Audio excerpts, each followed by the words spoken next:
I'm very pleased to be here today. This is very exciting. Cities are fascinating and challenging at the same time. And so I think the connection with technology, innovation, and creativity is key.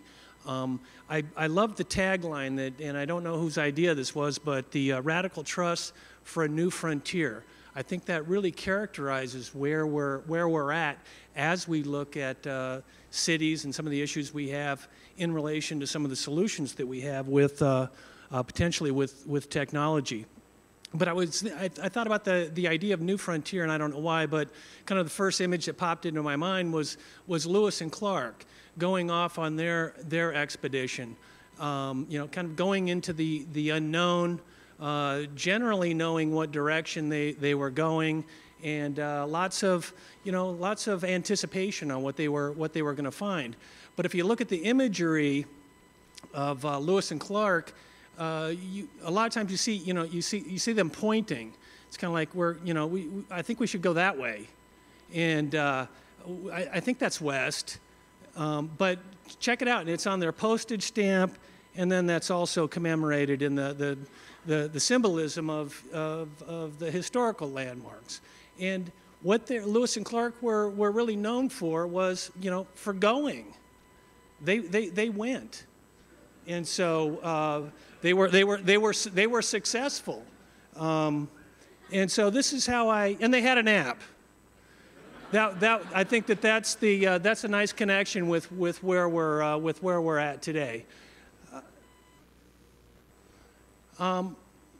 There is some criticism around the technologies that we're seeing today that they lead to more isolation and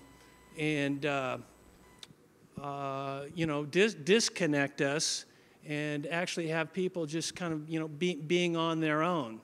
But actually, the way that I see a lot of the technologies that are emerging, and maybe this is from an optimistic standpoint, I think a lot of us have experiences with this, is that it's about connecting.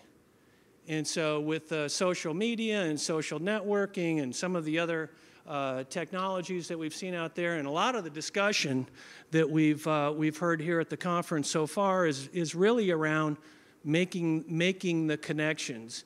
And one thing I was thinking about also was, in the purpose of CityWorks and gatherings like this is there's no substitute for all of you being in the room right now. Although I'm an advocate of online communications, it's just not the same. You're going to meet people here today or throughout the conference that have similar interests, and you'll take that with you, and hopefully you'll nurture those relationships through the connections that you're gonna make here. I think that's really what we're after. Okay, so like I said, I think with urban planning being in my background, I really have an interest in cities and looking at some of the issues that we're facing today around uncertainty and decline in unsafe places, unsustainable places, and some of these communities that have really lost a lot of their vigor and aren't attracting activity, or they're losing some of that activity in their residences and businesses. And so this is where I see that we've really got this opportunity to take a new mindset. And as Einstein said, we can't solve these problems or the problems that we're faced with today using the same level of consciousness that created them. And that's why I think CityWorks and gatherings like this, getting lots of different folks with lots of different ideas together is part of the solution, because it's bringing about and it's nurturing new ideas, new approaches. Hey, what's a new way to look at some of these situations that we're faced with today? And that role of technology certainly being an important part of this. Is that how much time I have left? Okay. So just real quickly, some examples that I want to talk about related to this: technology, creativity, innovation, entrepreneurship is related to art and also games in communities in urban places. Public art, okay, it can say something, it can transform places, even if it's temporarily, but a lot of times done individually. So why not use or have the focus of our public art be, drawing people together, making these connections, and well, that really being the draw, no matter what you consider art to be. And my favorite artist, Carl Sagan, kind of sums it up by saying, it's really about creativity. It's about imagination that takes us somewhere, whether that's somewhere else or not. So opportunities that we need to be able to provide here with, in urban spaces, for instance, that opportunity just to interact, to make an imprint. And this particular activity, I think we've been doing this for a while. Or that opportunity, again, interaction, the creativity, the kind of the unanticipated outcomes, and in this case, opportunities, the mix with art, with being able to learn something at the same time. Or this may also be a case where we're gathering information from these people that are in our urban spaces. Has anybody seen this art before? I think we have one person here. This is actually a photo taken in a location taken from the geographic coordinates of a tweet. And it's kind of hard to read, but the tweet was actually, everything you say and emotionally you have to mean it and make sure I'm happy and you're happy with me. So it's for me, real interesting context when you look at that location and think, what was going through the mind of the person there? So kind of an interesting example of art and technology and the social media we're seeing today. Another example, real quick, using GPS data to draw, if you call Dick Cheney art, but a picture of a Dick Cheney over Houston, Texas. So kind of a mix of technology and data overlaid on landscape with political commentary. But what I think is really fascinating is some of these programs and organizations that are involving youth in developing different or working with different sorts of media, film, radio, design, different design tools, and music, and in this case, Spy Hop in Salt Lake City. And the focus here is not only on the technology and on the different sorts of arts but the focus is on civic engagement. A lot of I think most of their classes and most of their projects are all focused on the city and the region and how youth can be involved and make a difference.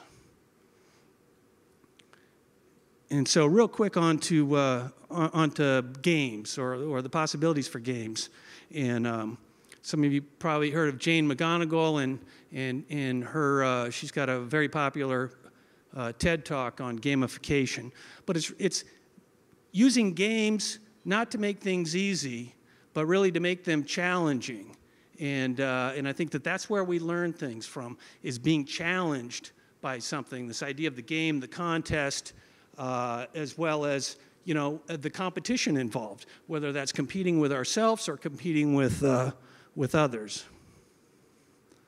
So here's one example, kind of a fun example of a game in an urban place.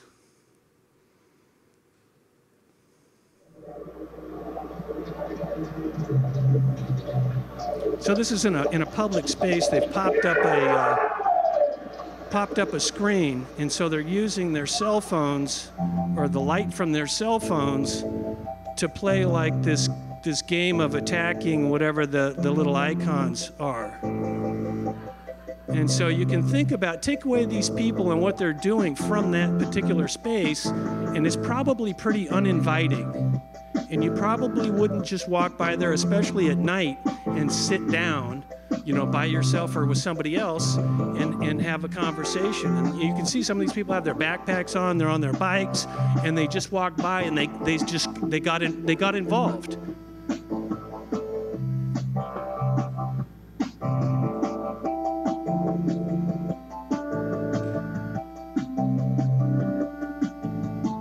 Well, you get the idea.